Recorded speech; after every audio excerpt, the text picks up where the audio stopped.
공모지표 종합 점수를 100점 만점으로 환산을 해보니까 그래서 이 투임의 사례를 적용을 했을 때는 1인당 예상 균등 배정 주식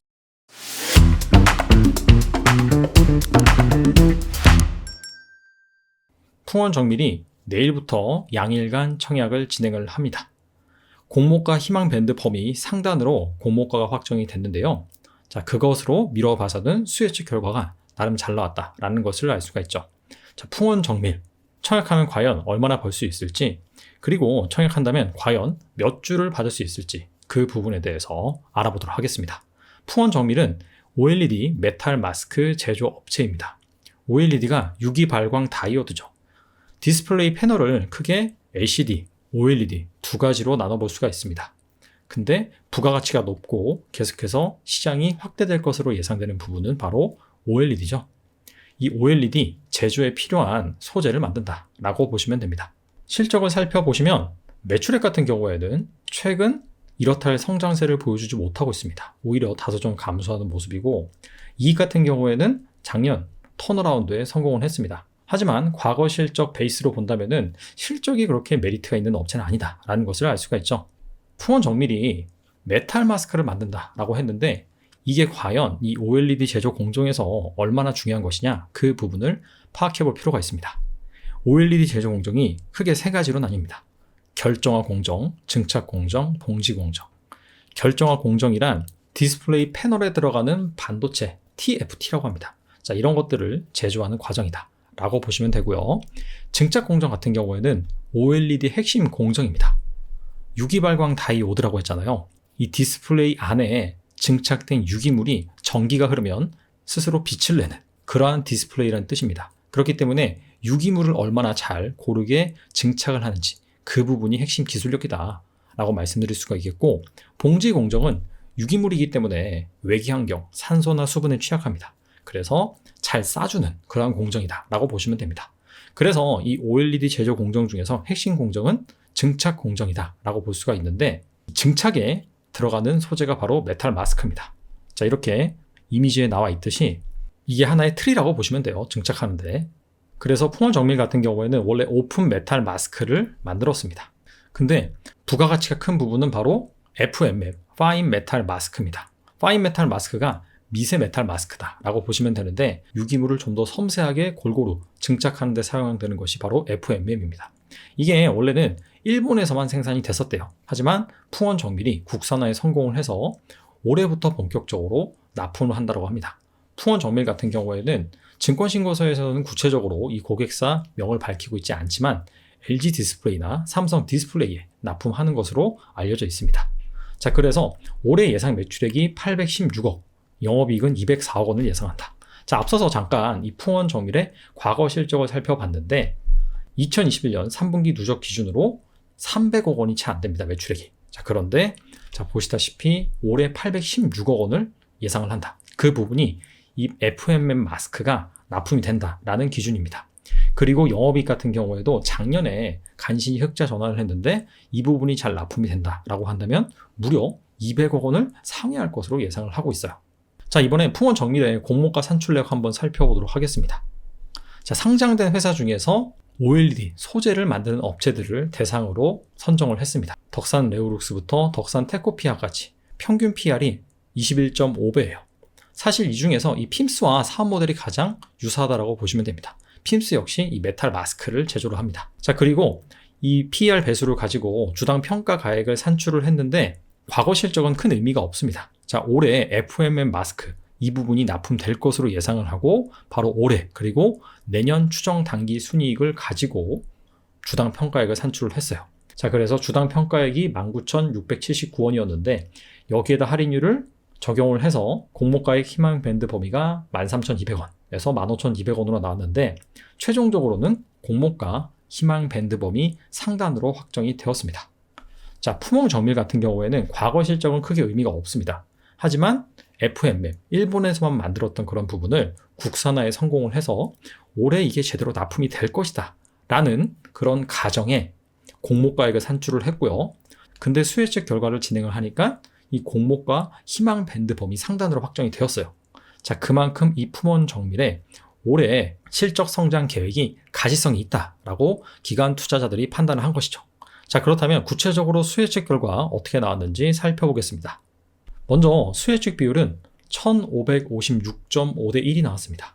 그래서 2020년 5월부터 현재까지 공모로 진행한 그런 공모주와 비교해 봤을 때 상위 18.1%입니다. 나름 괜찮은 편이고 유통 가능 비율이 생각보다 낮아요. 보통 이런 소형주 같은 경우에는 유통 가능 물량 비율이 좀 큰 편이거든요. 자, 근데 풍원 정밀은 이 부분이 좀 상대적으로 낮았다. 그래서 이 부분은 상위 10%. 공모가 상단 초과 제출 비율은 54.5%로 이건 중간 정도 합니다. 그리고 의무 보유 확약 비율 같은 경우에는 11%. 보통 이렇게 시가총액이 작은 종목 같은 경우에는 의무 보유 확약을 많이 걸지가 않죠. 기관 투자자들이. 그래서 이 부분은 68.8%입니다. 수혜측 결과 간단하게 정리를 해보면 일단 수혜측 비율은 높이 나온 편이에요. 이 정도면 상위 18%니까. 대신 공모가 상단 초과 제출 비율은 그냥 중간 정도입니다. 자, 그래서 이렇게 생각하는 것 같아요. 일단은 풍원 정밀에 청약을 하면 벌 가능성이 높다. 하지만 업사이드는 그렇게 따상이라든지 더블이라든지 그 정도 기록할 가능성은 좀 낮다. 그렇게 보는 것 같습니다. 자, 그래서 이 네 가지 수혜측 지표를 바탕으로 공모 지표 종합 점수를 100점 만점으로 환산을 해보니까 62점이 나왔고요. 이는 2020년 5월부터 현재까지 공모로 진행한 공모주와 비교해 봤을 때 상위 35.6%가 나왔습니다.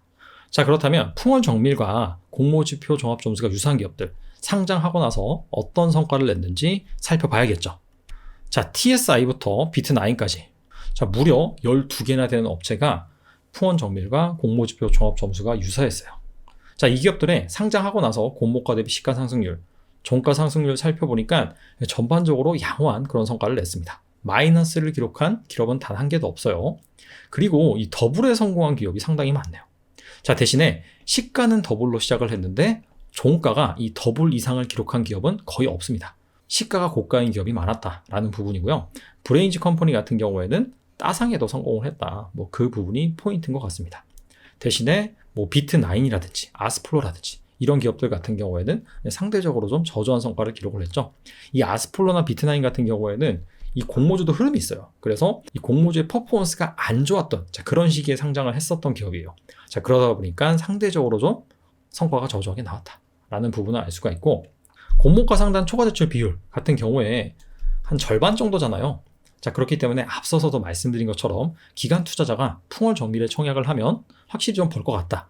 하지만 업사이드는 그렇게 높은지는 잘 모르겠다. 자, 그런 부분이 좀 스탠스인 것 같아요. 그래서 여러분도 이런 부분을 잘 감안을 하셔서 야, 이거 청약하면은 따상 기록할 확률이 높겠지? 라고 생각하시는 것보다는 약간 기대 수익률을 낮추고 그래도 수익은 보러 갈 수 있겠구나. 자, 그렇게 접근을 하시는 게 중요할 것 같아요.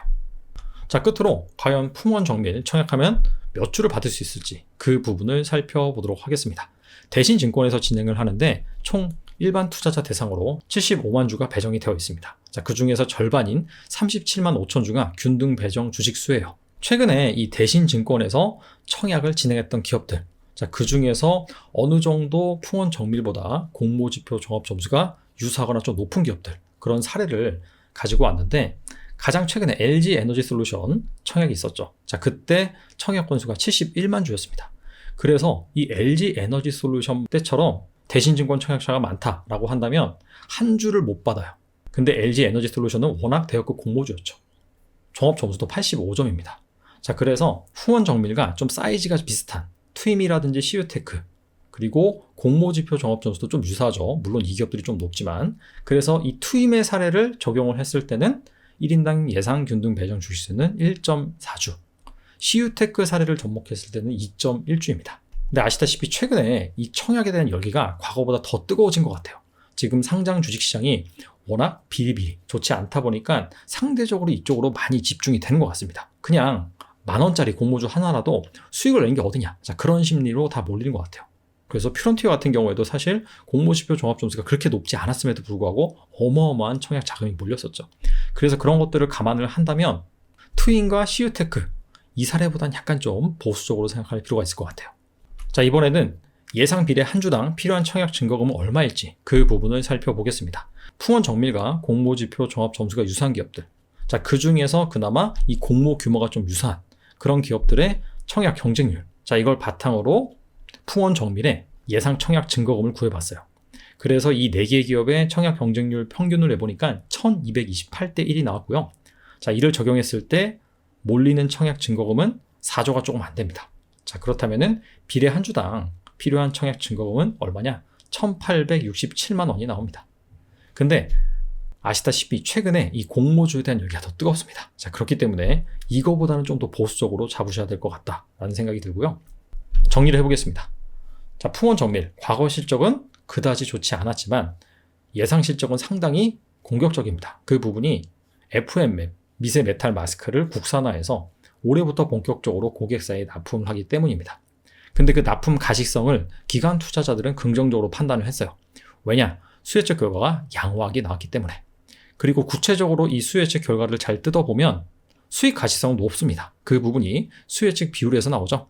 하지만 공모가 상단 초과 제출 비율 같은 경우에는 한 역대 공모주와 비교해 봤을 때는 절반 정도 수준이었다. 그래서 업사이드는 그렇게 높게 보지는 않는다라는 것을 알 수가 있고요.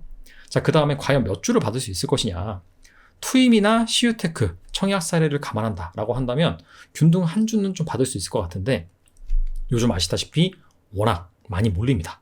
청약적으로. 자, 그래서 이거보다는 좀 더 보수적으로 잡는다라고 여러분들이 생각하실 필요는 있을 것 같아요. 자, 아무쪼록 모두들 의미 있는 수량 받으시고 풍원 정밀이 상장했을 때에도 양호한 성과를 냈으면 좋겠네요. 감사합니다.